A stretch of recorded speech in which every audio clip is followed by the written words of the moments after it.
I'm delighted to see so many of you here today.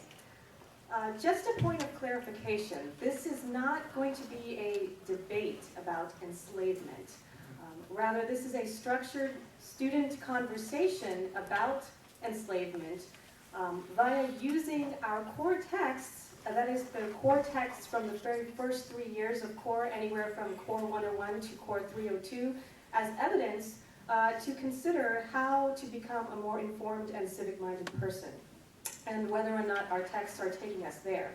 So what we're trying to look at is whether these texts are still training students to be the kinds of individuals we want to form our societies. That is, and hopefully getting our students to think about why lasting vestiges of enslavement continue and persist in the 21st century.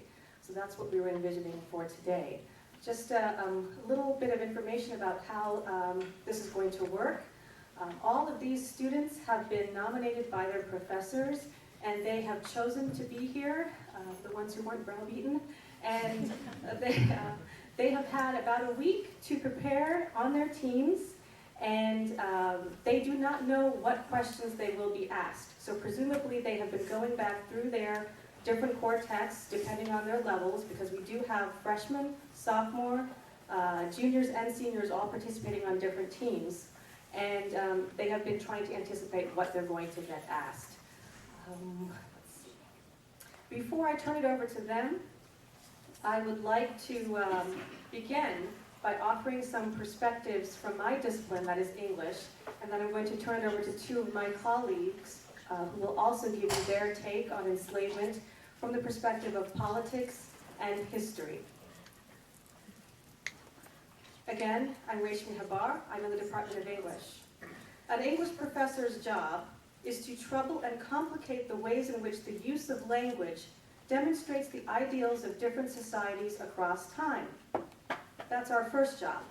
In the 21st century, however, a scholar in my discipline must go beyond noting what word usage and narrative composition demonstrates, and instead try to expose what the play of language reveals about our unexamined and unchallenged investments in social institutions that remain oppressive.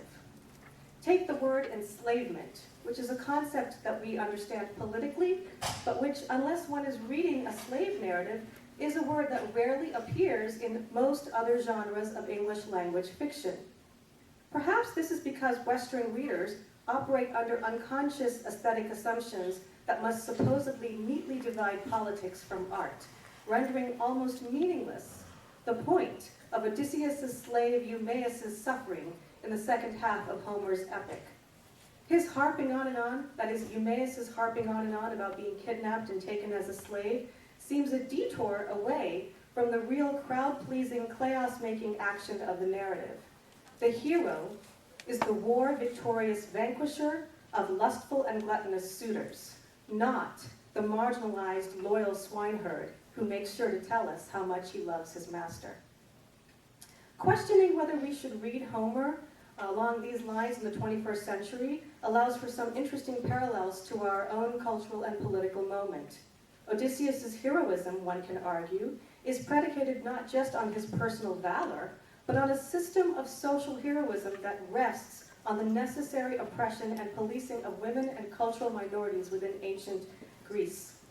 Note how this narrative system sexualizes and vilifies many female characters in the epic, the goddesses, except Athena, and the hanged and supposedly traitorous handmaidens in Ithaca.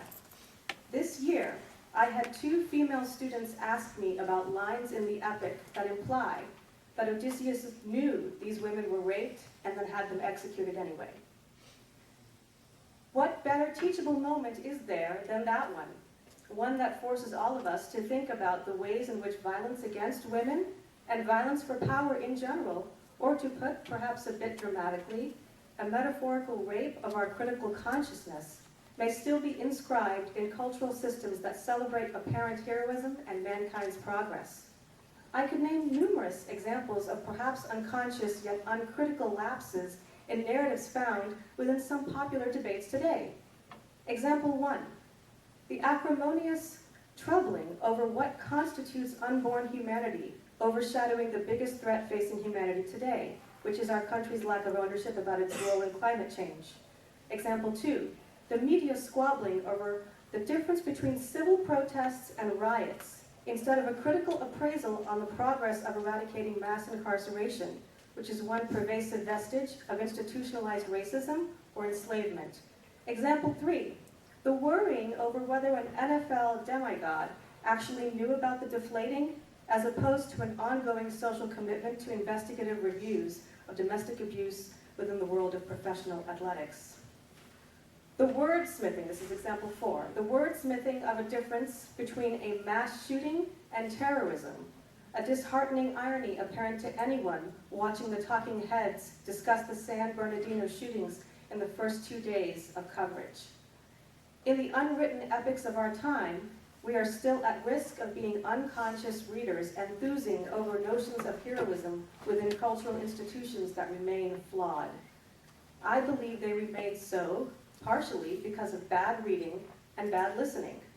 We continue to idolize the hero and the hero's journey, while ignoring the figurative rape of our latent civic potential, which prevents all of us from living in societies about which we could be more proud. I can sense that students today want to pat ourselves and themselves on the backs for having come so far. We no longer believe in an almost ritualistic need for violence like the ancients did, do we? We no longer believe in it to the extent that we are numb to violence on a daily basis, right?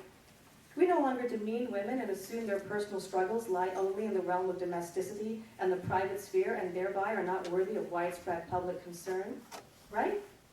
We no longer live in a world where poorer and less enfranchised people are exploited and even sold to others so that some people do not have to pay fairly for labor, right? I would be doing my job better if I pointed out how little has changed by demonstrating how cultural narratives, like masterworks of literature, are also fraught by problematic cultural assumptions that have helped to maintain oppression, the fight against which, ironically, the study of literature has become. Getting you all to think about this and how your own disciplines connect to the core program, and being aware of how these connections might help change the status quo is one of the purposes of today's event. Thank you.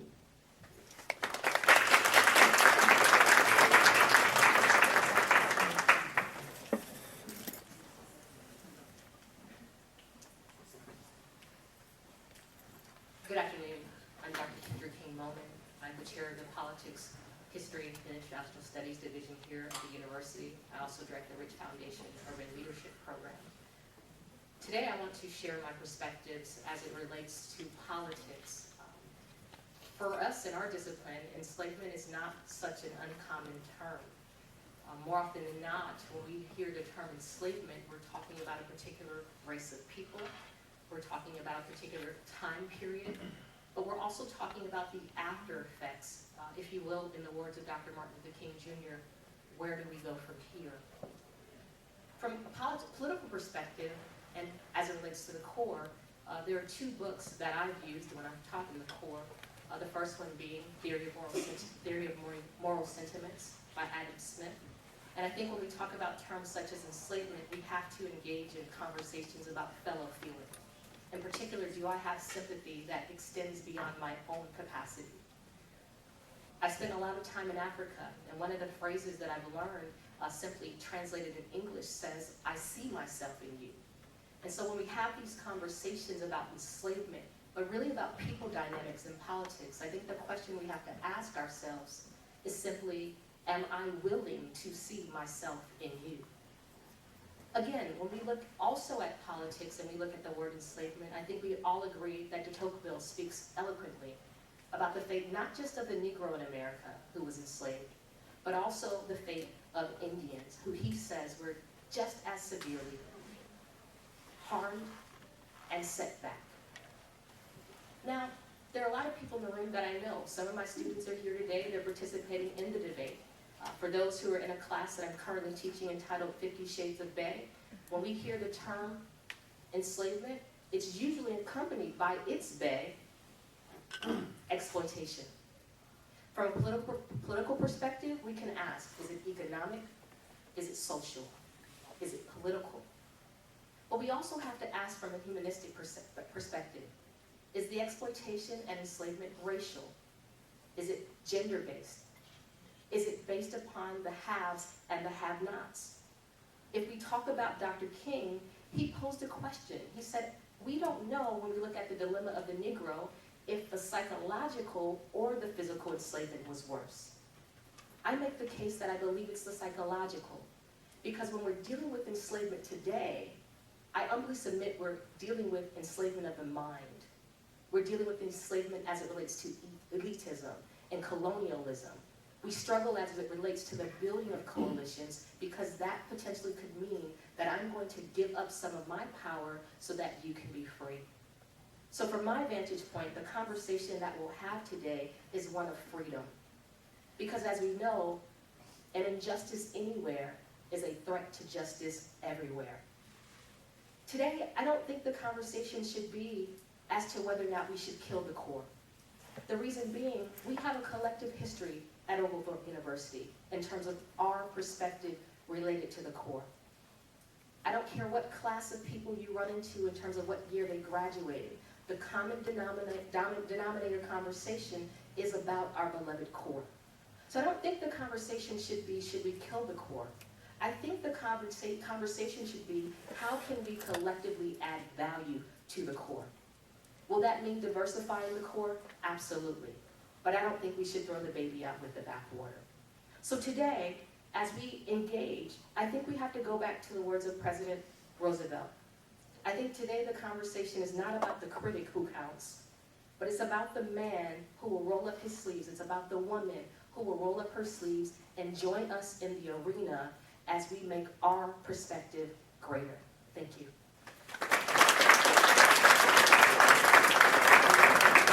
Stevens. I teach in the history program and historical perspective in the social order. So thank you to Dr. Habar for organizing this conversation. I'm really excited to have a chance to be part of the event.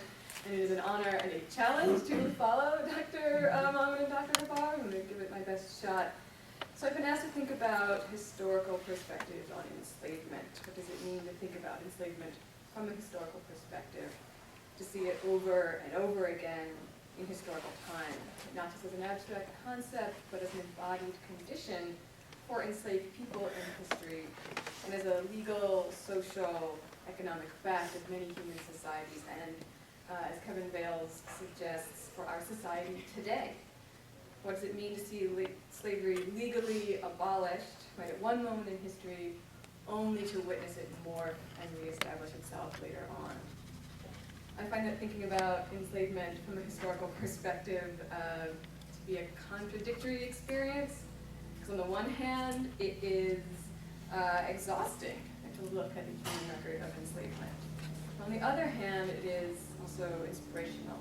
I think should lend us courage. But I'm going to explain exhaustion first.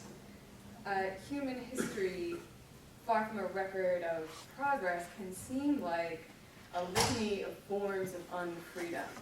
Right? The history of the world is full of enslavement. There it is in Plato's Athens, right? And as Dr. Habar suggests, in Homer's epics. It's there in Rome. Right? It's not an aberration in the society, but it is an essential part of that society's structure. Slavery appears on the edges of the medieval and early modern European world, and that's the moment from which we get our term slave, right? And I find a little more enervating to our sense that we can somehow overcome this record of enslavement than the fact that the largest and most world-altering, and many would argue most extreme form of enslavement was the forced transportation of over 10 million people from Africa to the Americas, and the enslavement of them and their descendants, emerged right alongside, entangled with, an imperfect view of the philosophical and political movements of the Enlightenment and democratic revolution. And not only does slavery mark the historical record, as Toni Morrison suggests, and as both Dr. Habar and Dr. Mahmoud have suggested, it haunts our ostensibly free societies. In the United States, the enslavement of people of African descent was not just a legal institution. They were part of an elaborate social, intellectual, political, and cultural apparatus, ways of thinking and ways of doing, that we are only haltingly dismantling today. And I think one of the questions we have to consider is, how can we and can we link our attempts to dismantle remaining structures of enslavement with our need to address new forms of enslavement that are arising right alongside them? So, this might be bumming everybody out. Exhaustion is a side effect of having a historical perspective on enslavement. But it is from exhaustion, I think, that we can learn and find inspiration. It is first obvious that dismantling enslavement is no easy task, right? But I think a historical perspective offers more than a chastisement and more than a warning, like this is going to be tough. Historical record is a source of inspiration, because from within enslavement, people have built cultures, forms of art, ethics, and storytelling, that's core 1, 2, and 3, that call out the absurd mental gymnastics used to justify slavery. So the narratives of Olaudah Equiano and Harriet Jacobs are the historical record. Their work, and the work of other enslaved people who may not have written narratives, but whose stories, or recipes, or songs can suffuse our literature and our politics, and the way we tell our history. That is an awe-inspiring lesson in how to turn forms of oppression into cultures of freedom. The blues historian Albert Murray described the creation of the blues as enslaved people making an equipment for living, right? Building culture that fuses sorrow with an urgency for hope. And so I think to bear right witness to the history of enslavement is to try to turn the historical record, all of its sharp edges, its dark corners, and its troubling and problematic texts, into ways of imagining freedom, or reimagining the meaning of freedom, and then trying to put those ideas into action, right? Letting that action be capacious, letting it be art, letting it be politics, right? Letting it be coalition building, letting it be storytelling, letting it be a conversation like this in this big room, or a conversation in your dorm room that starts at 2 a.m. and just keeps going on till it's dawn. So that's my historical perspective on enslavement, but I really look forward to hearing all of you speak. Thank you.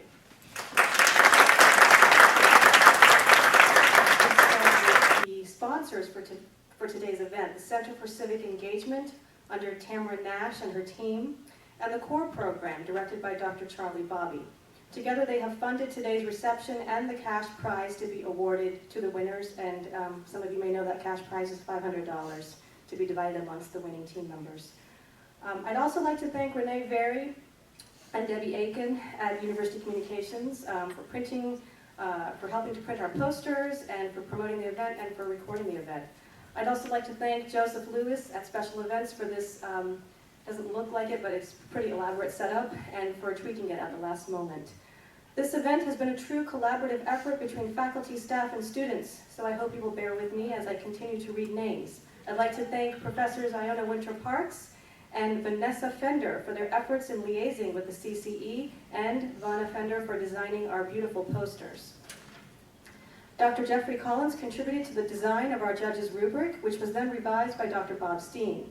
I'd like to acknowledge our two judges, Drs. Amanda Prince-Woolley and Joe Knippenberg, and our official timekeeper, Dr. Peter Cower. And I'd like to thank all of the faculty members who nominated students for this event and contributed final questions, including many of the folks I've already mentioned, and Dr. John Orm. I also want to thank those faculty members who will be reading questions today, Drs. Jay Lutz, Nick Marr, Linda Taylor, Sarah Terry, Bob Steen, and extend my thanks to my fellow panelists, Drs. Kendall King-Moman and Catherine Stevens, for helping me get this event together conceptually. I end my official thanks to the faculty by noting that this event could not have been pulled off without the support and encouragement of librarian Miss Ann Salter and her reference staff. Eli Arnold, thank you for making the applications and staying on top of them. Ann Salter, thank you for all of the millions of things that you've done over the past 2 years to help out, and in particular being the enslavement debate cheerleader. Finally, I want to thank all of the students who chose to stick it out and remain and show up today. I want to thank you for your conscientiousness and your sportsmanship. We appreciate what kind of commitment this has been for you, and we thank you most of all for continuing to inspire us with your comments in our classes. Good luck to you, and thanks again. So we're going to begin now with opening remarks from all 4 of the teams in order from 1 through 4. And just a reminder that you do have 4 minutes to make those remarks, so Dr. Cower will start timing you as soon as you come up to the podium. So we'll start with team number 1, please.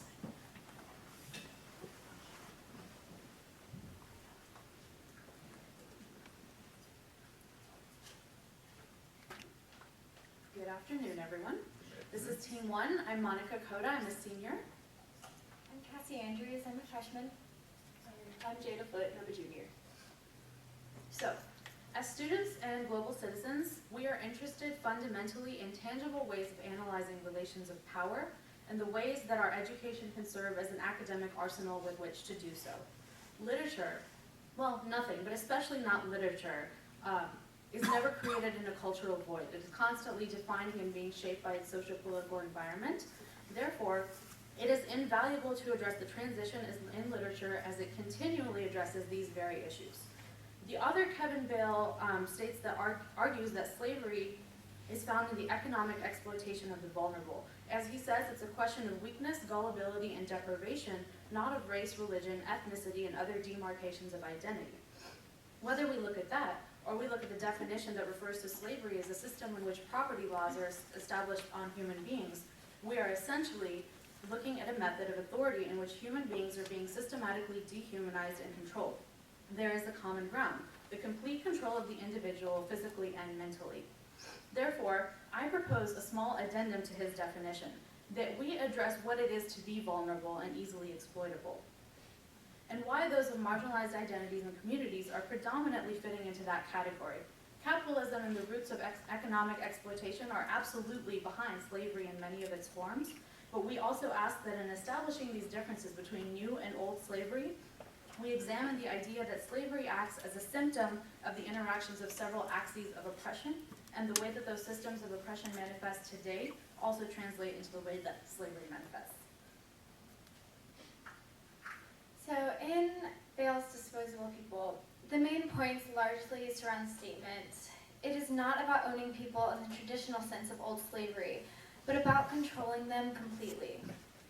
Throughout history, slavery has always consisted of dehumanizing people, treating them as property, though it was once a legal ownership and is now a violent control. In the 21st century, slavery has transformed along with population growth and economic change, an expanding need for resources, and therefore a rapid growth of desperate people in search for cheap living. It's a downward spiral that feeds on vulnerable people. In the 21st century, this comes from assigning human worth to economic status. Throughout history, people have been valued on their money and power, and to gain more of that, they have to devalue other people. It's presented itself in Homer's day, and it is continuing throughout history because of the way we place value on people has remained the same.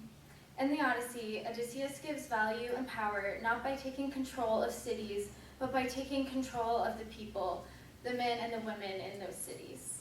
It devalues the people to take control and use them for economic and personal gain. As stated before, in Kevin Bale's Disposable People, the new slavery is not about race, but about vulnerability. In the United States specifically, our vulnerability is our ignorance. In a 2015 article from Justice.gov, it states Atlanta being the top 14 cities in the United States for human trafficking, much of which is unknown to its own residents. This is due to the media choosing not to inform its citizens on the injustices that these people endure. In Morris, the formation of a persecuting society, taken from Core 301, we see the Catholic Church making sure that the masses were illiterate in order to push their agenda and cover up their corruption. Oh, am I done?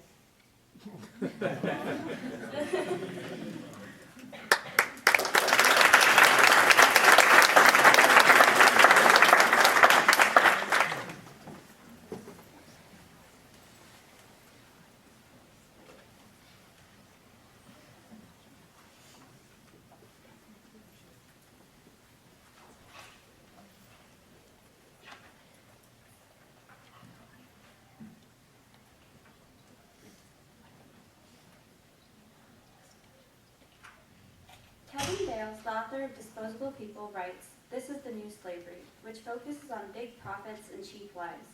It is not about owning people in the traditional sense of historic slavery, but about controlling them completely. We are members of Team 2, and I'm Adiba Khan, freshman. Evan Drew, junior. Liz Kirkwood, sophomore. Alicia Howard, senior. Some of the three forms of slavery that Bale writes about, contract slavery, debt bonding, and chattel slavery, sound familiar to our modern ears because of our historical knowledge. However, modern slaves are much more economically lucrative, illegally trafficked and held, and much more expendable to slaveholders as individuals than slaves in the American South. Modern slavery looks entirely different from historical slavery. Yet while the mechanisms and structures of modern slavery have changed, the basic socio-political conditions that made slavery possible remain embedded in the social order. Both the legality and the lucrative status of slavery have changed, but the true motivations behind slavery have not. Bales argues that historic slavery differs from modern slavery because historic slavery relies on one social group dehumanizing and enslaving another. He calls this motivation otherness. In contrast, Bales writes, the targets of modern slavery are chosen based on their vulnerability. However, otherness and vulnerability are not merely motivations, but they're also mechanisms. Seeing people as objects and/or tools instead of truly human is still necessary today for someone to justify the self-serving system of slavery. So all of these themes can be seen throughout our core text. Aristotle, Toni Morrison, R.I. Moore, and pretty much any other core author you can think of all address issues of human nature that factor into our conception of slavery. Aristotle even explicitly states that slavery is necessary to provide us with leisure, which will factor into being a good citizen and contribute to progress in society. In Beloved, Toni Morrison explores the projected otherness that leads to both physical and psychological slavery. Historian R.I. Moore proposes that the power-seeking behavior is not driven by the status of the victims, but rather by the desires of the controller. All of these core texts demonstrate that the root of the issue in both historic and modern slavery is not necessarily deciding who to control, but rather the character of the slaveholder, who is human and shares our human nature.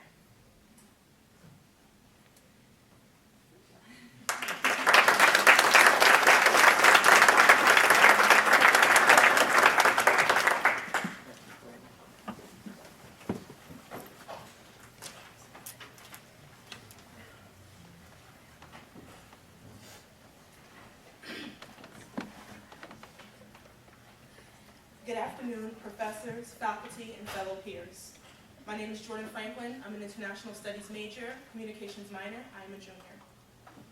My name is Adi Prem. I'm a communications major. I'm a junior. My name is Sabrina Moeller. I'm a French major and I'm a freshman.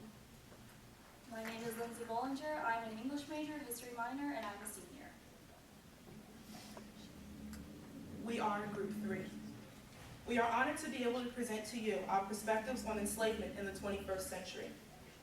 Kevin Bales, in his work, Disposable People, defines the modern slave as someone, quote, controlled by violence and denied all of their personal freedom to make money for someone else, end quote. We would like to broaden this definition by characterizing modern slavery as systemic oppression through not only physical violence, but also socioeconomic disparity and oppression of intellectual expression. Moreover, Bales theorizes the cause of modern enslavement is due to poverty. In developing countries like Thailand, Nepal, India, and some African nations, the lack of options coupled with the population surplus creates the environment that continues to allow this type of slavery to thrive. Historical systems of slavery depended on coerced labor of people perceived inferior to general society. As we modernize, slavery has become this invisible but stronger evil that persists in the face of adversity for pure economic profit. Slavery at its core is capitalistic. It is driven by the economic desire for the most profit. One of the main characteristics of capitalism, as theorized by Adam Smith in the core text Wealth of Nations, is the division of labor. With the rise of division of labor, work became simple and workers unskilled. With the manufacturing process becoming highly replaceable and disposable, every aspect of that process also became expendable, including the human labor. With this came the idea of using humans as a cheap source of labor that only exists to create wealth for the modern slave owner.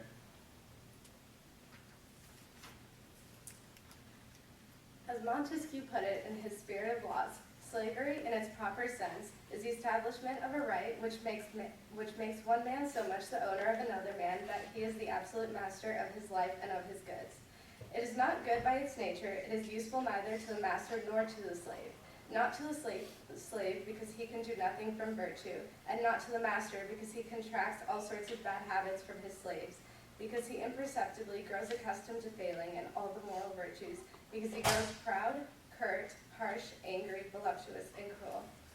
And thus, we see in Blackjack Alley by Joseph Zobel, which we read in our Core 101 class, that the protagonist is, we see in the protagonist the physical and the psychological struggles of enslavement.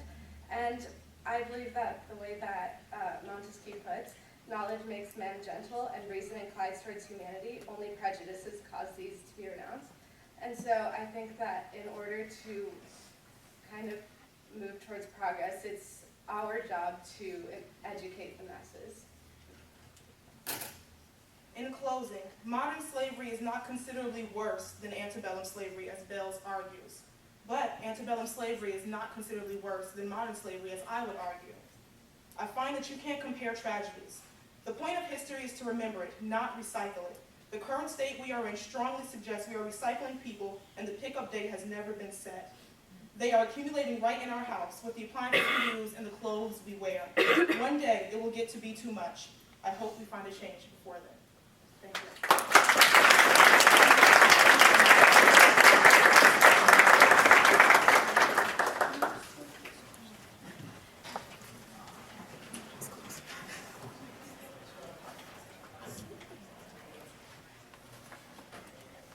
I'm Rachel Kalicka, introducing group number 4, our freshmen, Tyler Yoon and Caitlin Lilly, sophomores Sarah Rogers and myself, and junior Stephanie Bauer.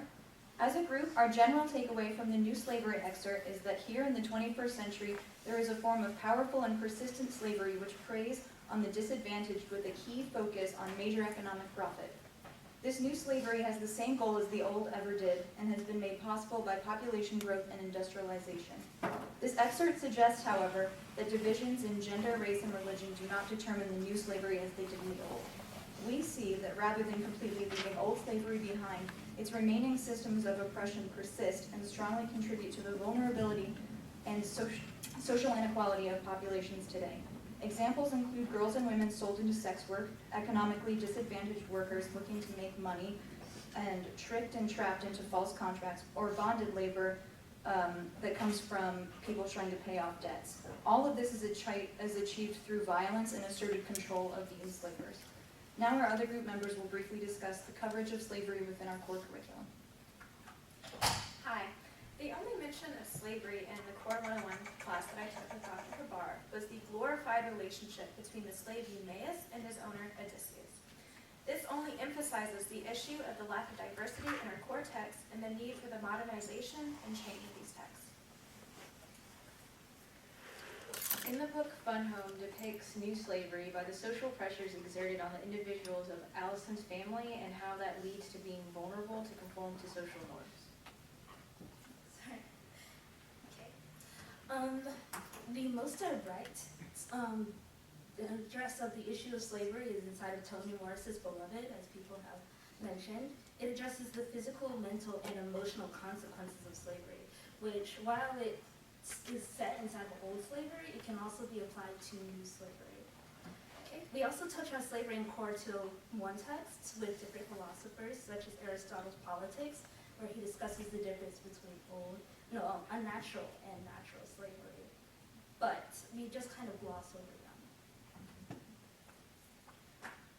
them. And to elaborate on Aristotle's coverage of slavery, we notice that Aristotle describes a natural slavery being individuals born to be inherently lesser than others, whereas an unnatural slavery is a slavery where people who are by no inherent nature are enslaved for the use of others. And this is the old slavery that the author of Disposable People suggests is largely Aristotle's natural slavery, or unnatural slavery masquerading as Aristotle's natural slavery.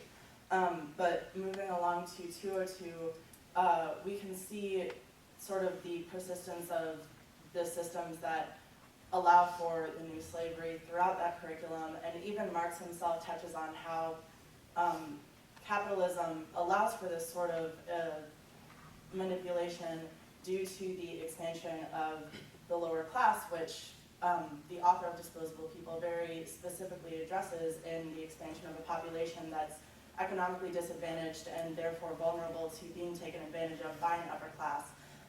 This is very directly what Marx discusses himself, and slavery is also seen very clearly throughout the 300 level texts, where the monopolization of power is repeatedly seen through the church and otherwise advantaged groups in society in order to control those at a disadvantage in society. So as both the core and looking around our modern world suggest, there's slavery persists today in many forms, especially within these systems of oppression, and leaves a lot to be discussed both in and out of our classrooms.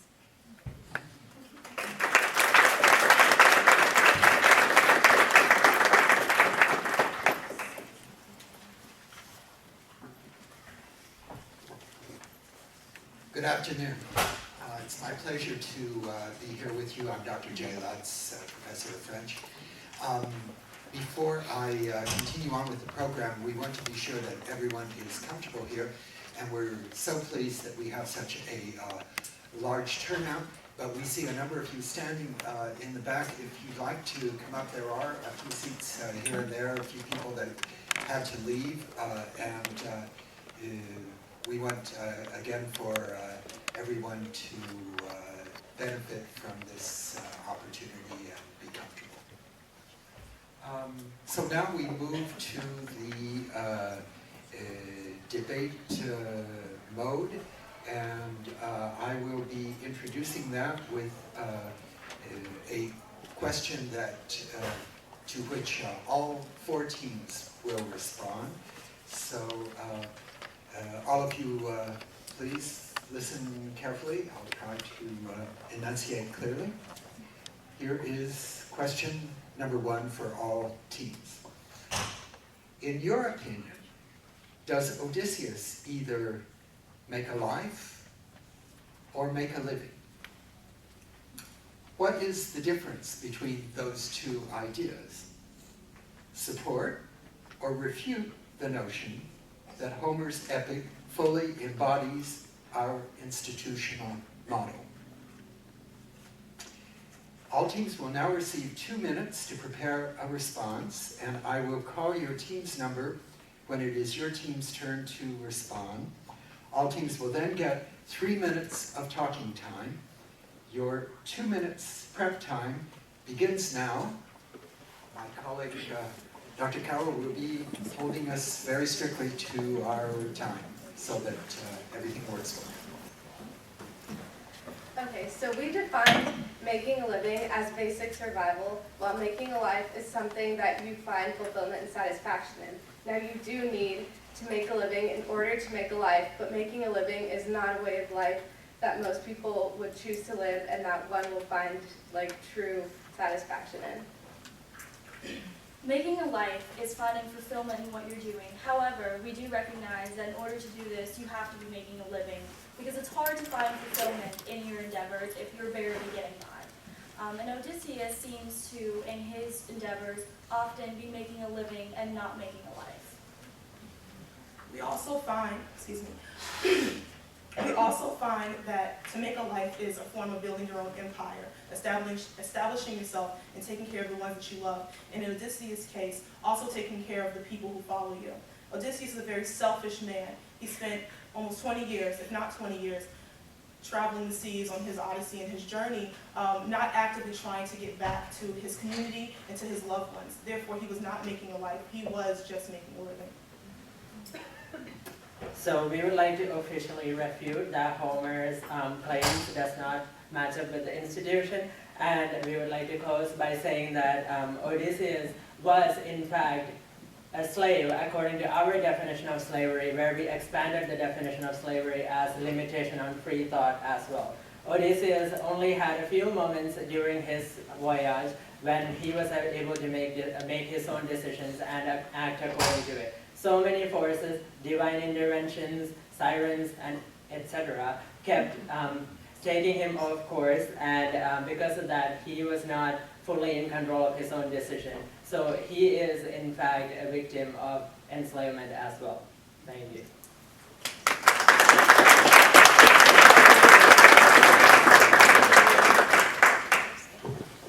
We will next hear from Team 1.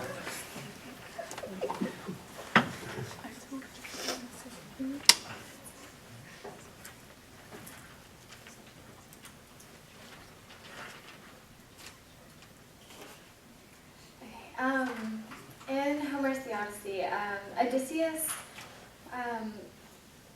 largely makes a living. He goes throughout his journey, and he's seen, we talk about him as a hero, but throughout his journey, that is him trying to be the hero, trying to gain that title, to gain that status. That's what making a living is, trying to get high up, whether it be based on economic or social status.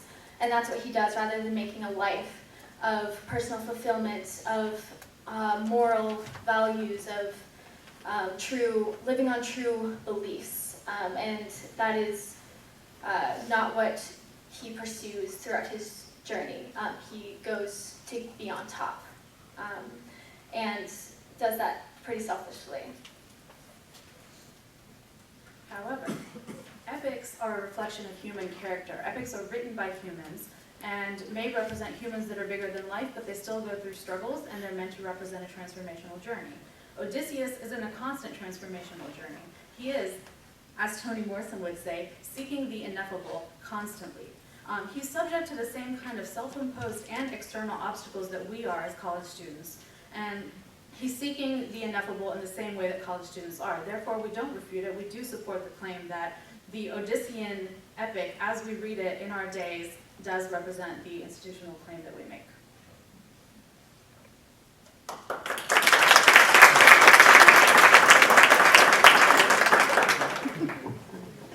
Could we please hear from Team 4?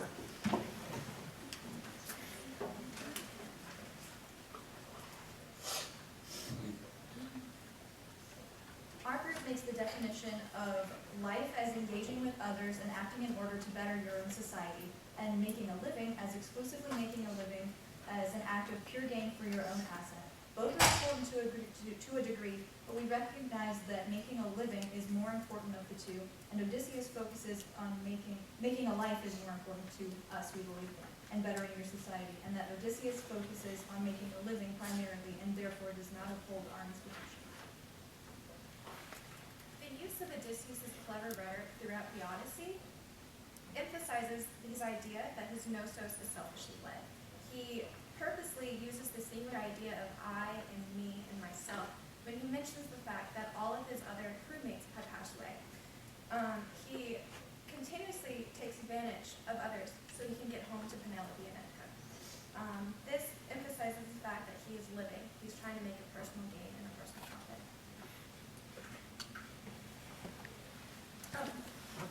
In terms of whether we agree with that or not, or if that is applicable to our college life, we all want to make a living, right? We go to college to get money so we can get better jobs and everything, right? So in a way, we do agree with that, but we agree that we shouldn't live selfishly at the same time. So there's a constant struggle between the two.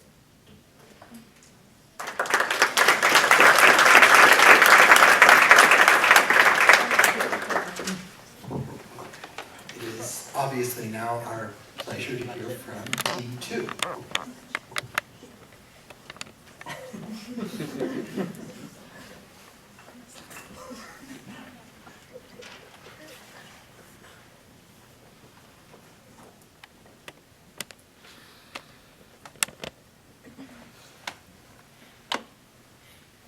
So as a college senior, I am very I've spent the last 3 years of my life figuring out what's this going to be, what's going to happen next. But I've noticed this semester, in the last couple of months, I've sort of started to transition into what else is there besides school and work and spending all night typing, and what else is there to like? And so I've gone on a personal transition from focusing on making a living to thinking more about what does it mean to make a life. And I think that we can see Odysseus making a similar transition. Much like Alicia's transformation in her senior year or her years at Oglethorpe here, Odysseus in his Nostos also experiences this transformation. He goes from in the beginning of his Nostos, he goes from wanting to make his name known, his wit and his manipulation of people, and working to get what's best for him, not caring about what's best for anybody else. It's not until that he is under Calypso's captivity, we're going to use that term loosely, that he realizes that it's not about the material things that he has. He finds himself missing Penelope, wanting to go home. When he hears his story told, he's described as a woman weeping over her husband who has passed away in battle. And then later, his vulnerability doesn't shine through until he meets Nausicaa. I'm sorry, I butchered that. But he wishes onto her everything that he once had. He realizes that it's not about glory. It's about family. It's about Xenia. It's about getting back to making a life.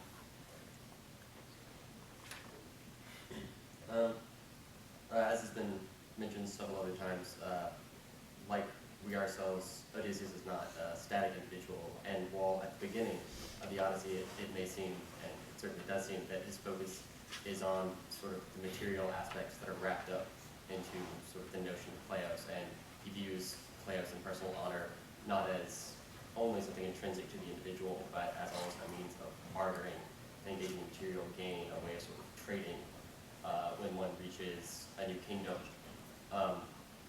What we see as he develops along his path back home to Ithaca is that he begins to realize that Kleos is also incredibly important to personal autonomy, and it is through a realization of his personal autonomy and rejection of sort of the gods attempts to destroy his autonomy that he begins to realize that establishing his own honor is a way of becoming a self and establishing a life, and that life is found in returning home.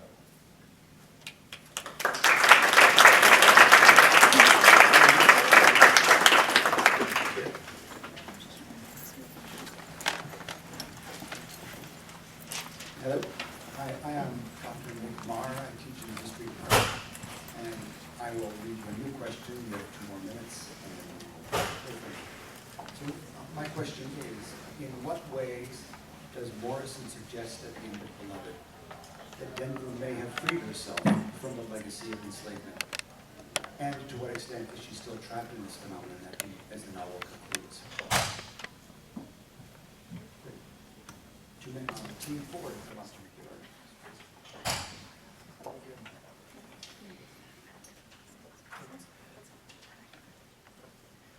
So as one of our core texts, we'd like to first address the fact that Beloved is a perfect example of something that we mentioned earlier in regard to the text Disposable People, which is that these old systems of slavery that the author of Disposable People discusses are very, very much persistent, and Beloved is a perfect example of that, of how these old systems of slavery are technically, some people would say, over, but they persist not only in leaving Setha and her family at an economic disadvantage in Beloved, but also at a massive psychological disadvantage.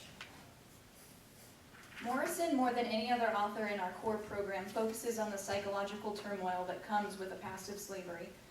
Denver is a unique character in the story because she's sort of the only one that actually overcomes this psychological turmoil. She is able to create a new life for herself and overcome the psychological struggle that Setha will never really be able to. But we do want to point out that her past is always there, and again, it's one of Morrison's highlights that your past will always be there and you have to either live with it or it will haunt you. She said she moved on, but at the same time, it's still a presence in her life. It's always going to be in your parents, you know, when they're talking about what your ancestors did for you and what they went through and like why you shouldn't complain about harder days. It's in the words white privilege and just very persistent inside of modern society and who's vulnerable right now to enslavement and who's not vulnerable to enslavement. So Denver may have moved on, but there's still that persistence of that institution in her life.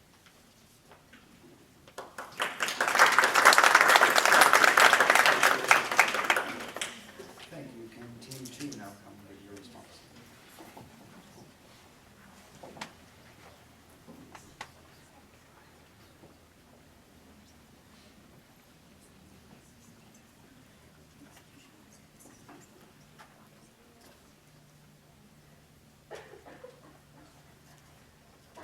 Denver in Beloved is an example of someone who's found not physically in slavery, but mentally and emotionally, because of the experiences of her mother, who was enslaved, and the entire culture that she's surrounded in. So she can't break out of this, and so essentially what happens is she manages to push through by being able to work through her past and finding out what actually happened. Because she has all these questions and all these stories that her mom will allude to and not really tell her, which has the book's written very cyclically, so the reader's having the same questions. And eventually, as she finds these out, she starts working through them, not just letting them haunt her, which is something that Setha is trapped in. And then eventually, she starts being able to push through and gain mental freedom. And what really triggers that is needing to help Setha when she's in crisis. Growing up, I'm sure we've all had times when we were wondering, are we worth it? And I can't even imagine being Denver wondering, am I, as a human being, as an individual who was born into this system, am I worth it? Am I even human? Am I as human as someone next to me? And that's the sort of psychological enslavement that we're talking about. We're just wondering if you even deserve to have a place next to someone else. So what we can see is that what finally allows Denver to be mostly free from the psychological impacts of slavery is the act of confronting the past and the act of shared storytelling, being honest and confronting the narratives that dominate our world and make us uncomfortable, and refusing to be cowed by the unpleasantness of our own experiences or allowing our own guilt or shame to cause us to shirk from our responsibilities.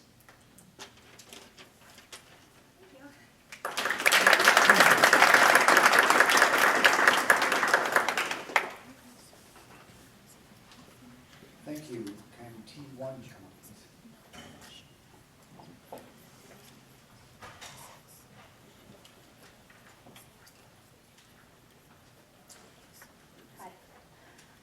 What we see in Beloved is the long-lasting effects of slavery, as like previous groups have talked about, the mental changes, the mental effects, like we see today, how women of color usually feel the need to do things like straighten their hair and wear colored contacts because darker-skinned people were sold for less than lighter-skinned people back in the slavery days before the Civil War. What we see in Denver is that even though she does live with this, she learns how to break those chains by moving on. And that is exactly disconnecting from the vulnerability that causes slavery that we've talked about previously. Specifically in Beloved, we're dealing with trauma on a very, very deep level. So Morrison always deals with issues of trauma in her works. And specifically, she's asking the question of how do we cope with past trauma, and is there really a proper way to do it? So Denver, at the end of the novel, when she's able to go and request the help of her community, which is something that is not necessarily something considered an option for those who are in the mental incarceration that is slavery, even in the remnants of it. So the mere fact that Denver is able to go and seek the aid of her community to help her mother, the fact that the community actually comes to their aid, even after having alienated Setha for having murdered her infant child, is a big step somewhere. So We believe that's what Morrison's really referring to when she's talking about Denver in some way freeing herself. However, this is a continual work in progress. Morrison continues to address these issues in all of her novels, because this is not one narrative, this is not one type of issues to be dealt with. So at the end, one of the main lines is, "This is not a story to pass on." It says that they forget the story like it was a bad dream. And there are many interpretations of that. It could be, this is not a story to pass on, this is not a story to pass on. But the mere fact that there's so many nuanced interpretations at the end of that novel indicates that this is not resolved. This is a work in progress. And that is why it's not regressive, but it is inconclusive at the end of Beloved.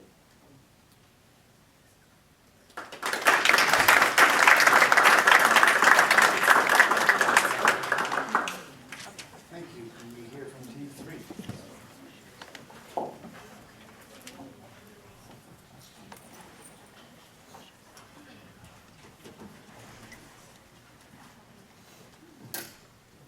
Slavery destructed its inhabitants' identities physically, emotionally, and spiritually.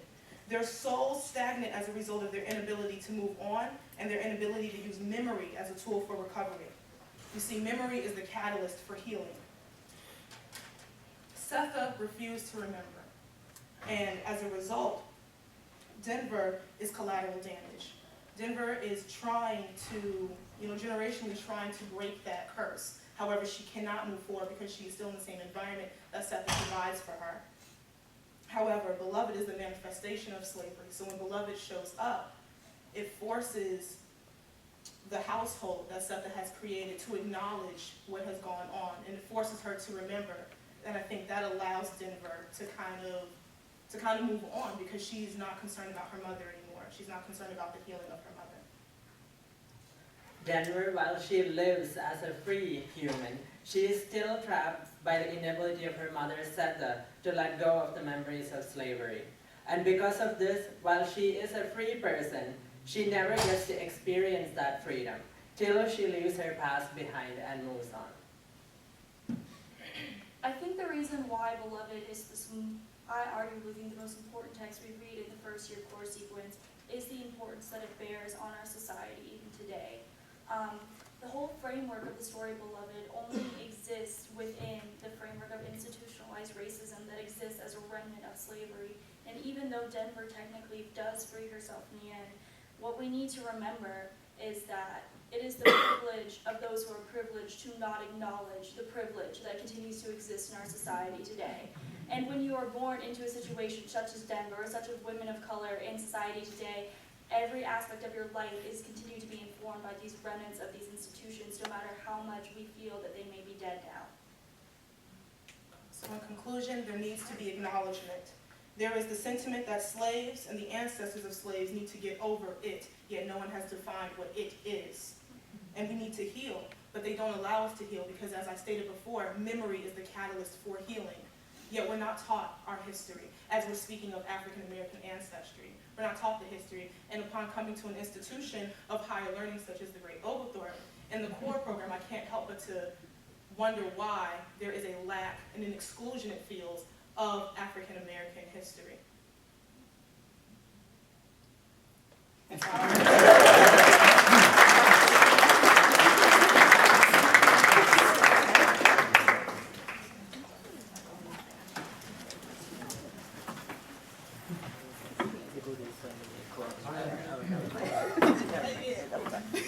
Hello, I'm Bob Steen. I teach in the languages division. I teach Japanese. And we're now going to move into the individual question portion of the program. This question is for team number 2. Please remain seated until the question is read and until you've had time to prepare a response. Your team will receive 5 minutes total to answer this question, which will include any amount of prep time you and your team will need to confer. When you are ready, please assemble at the microphone to begin your response. In Dostoevsky's Notes from the underground man discusses and critiques a certain kind of mental and social enslavement, which he attributes to a 19th century overemphasis on technological advancement, education, and the cult of reason. One could argue that the underground man is a victim of his fine mind. However, does his ennui pale when considering the broader context of the politics of oppression and enslavement being practiced all over the world in the 19th century? Or, for that matter, the type of enslavement that Eliza faces as a prostitute. How timeless are this novel's themes? Support or refute the notion that the underground man's angst exemplifies the most significant societal problem facing our increasingly globalized world today. Your 5 minutes of time begins now. So The Underground Man is a story of personal struggle between one man feeling isolated, disconnected from society. And that's actually really connected to the idea of enslavement, especially today when slavery starts from this one seed. And we all, the way we interact with each other, we all contribute to that. If I put someone down, if I use someone else to my advantage, I'm not enslaving them, but that's where that stems from. And so when we talk about timelessness, the underground man's life and his struggles with other humans, they're absolutely relevant and will never be irrelevant. Over time, this seed has been watered and has turned into a tree in today's society, each one branching into different ways in which we enslave people. We don't realize that we're doing it, but it's a part of our daily lives. And one main theme in The Underground Man is isolation, and this comes in the story.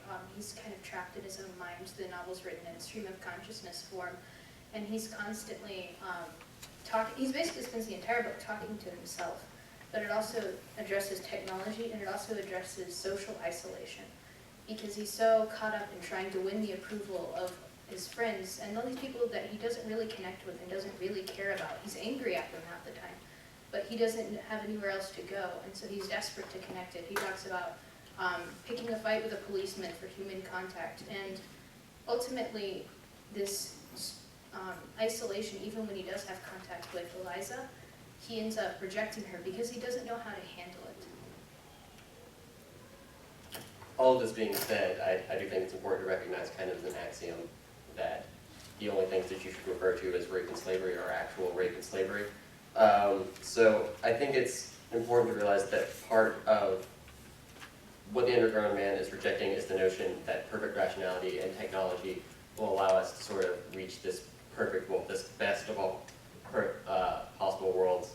And I think it's very relevant to the discussion that we see in Disposable People, where despite sort of the development of Western democratic liberalism, Enlightenment ideals, you know, the increased ability to use technology, increased industrialization, has done nothing to prevent people from ending up in the situations like Eliza. And I think it's important to view Eliza as sort of the final material realization of the isolation and exploitation that the underground man feels. She is the manifestation in a real, physical, materially exploited way, sort of the disconnect and isolation that he feels from his peers.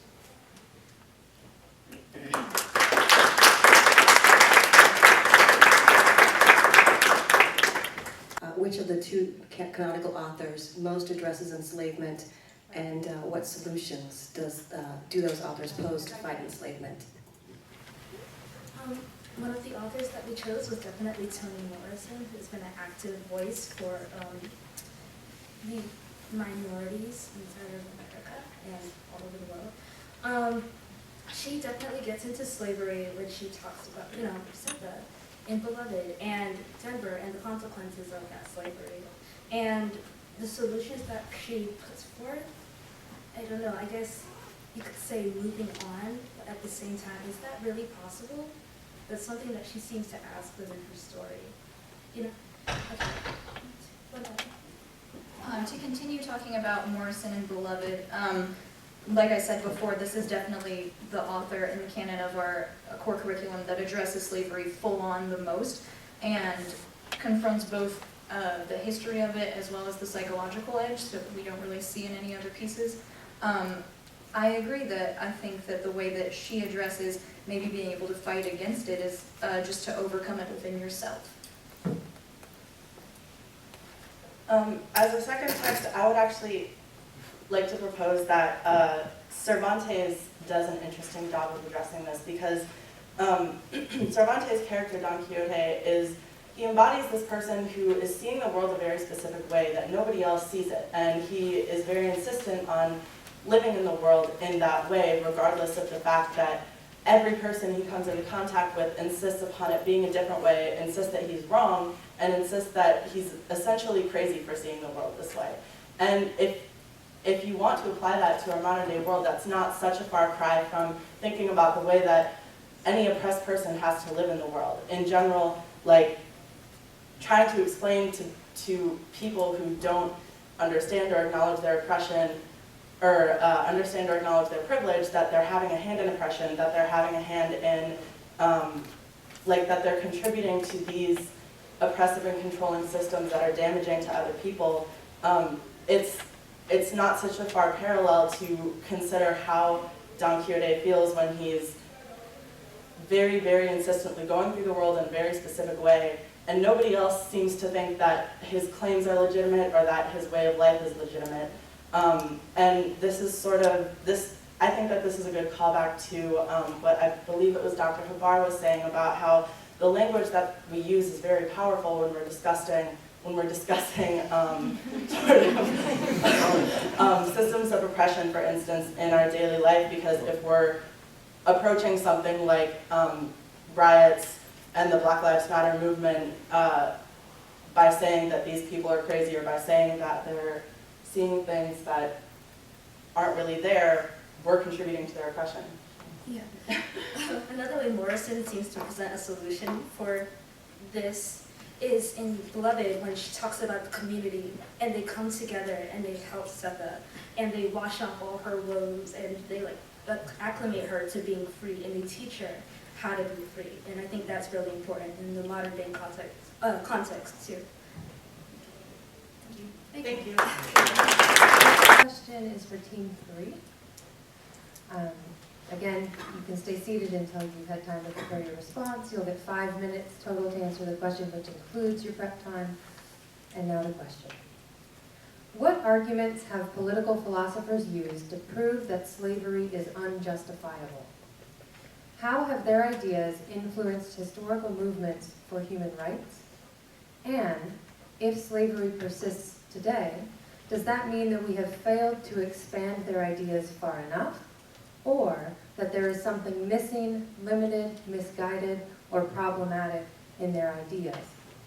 Discuss at least one text from Core 201 or 202 in your response, and consider adding in any other text within the first 3 years of the core. Your 5 minutes of time. Group 3. So political philosophers have mainly used the need for equality as the main cause against slavery, or the main reason why slavery must be stopped. But one thing they have failed to mention is that freedom and equality are not the same thing. And among the core texts, the main person that discusses this is Tocqueville in his book Democracy in America.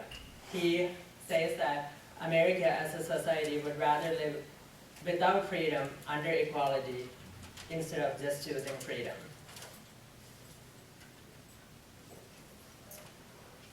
I find that Tocqueville's work was incredibly insightful for the fact that it was written more than 200 years ago, and yet it anticipates so many of the problems that we see in society today. We're constantly harping about equality, how America is the land of equality, and we have equality, and yet people don't understand that equality and freedom are not the same thing. And just because you allegedly have equal opportunity, when there are institutions in place that prevent one person from achieving these opportunities in the same way that another is, that's not really freedom. Tocqueville also stresses in his work, Democracy in America, that there's a disconnect between the need for equality and the need for freedom. I don't mean to be redundant, but I do want to reiterate that point. Also, the vulnerability of those oppressed in America is due to uneducation, and ignorance allows vulnerability. It was also a point that was made by my fellow peers earlier in our debate. I'd also like to stress that Adam Smith pointed out in his Wealth of Nations, which is also a core, I believe, 30 or 201, that the obligations of the government to its people is to provide infrastructure, to provide defense against foreign threat, and to provide equal education for all of its citizens.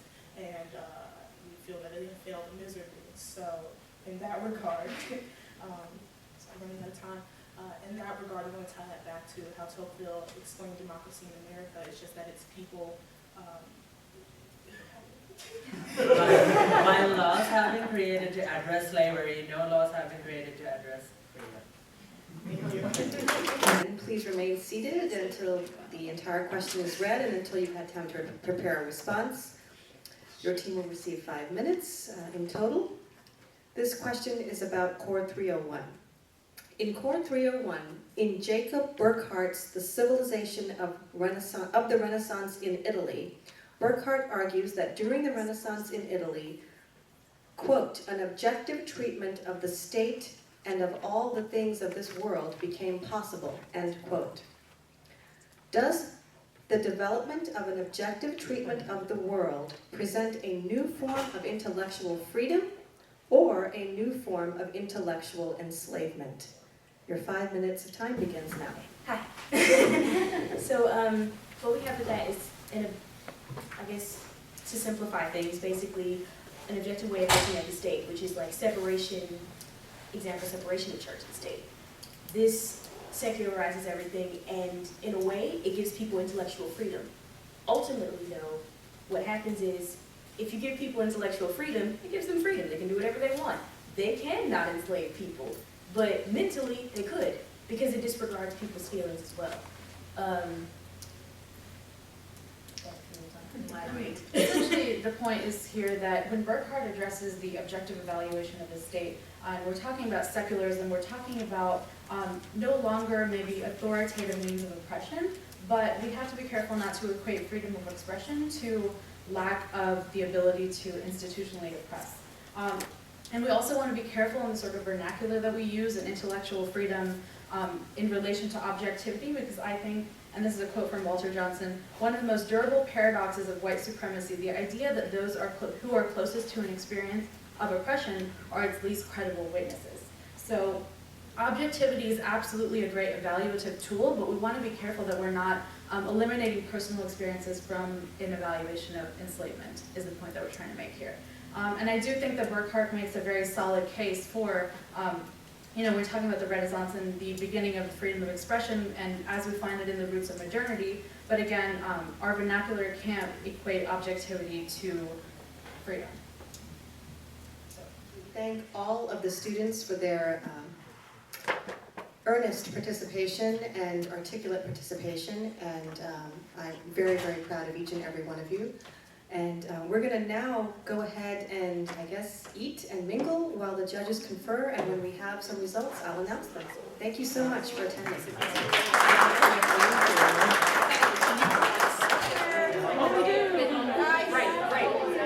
We have a winner. Or not. And the winner is Team 2. Congratulations to Team 2. Thank you to all of you for hard work today.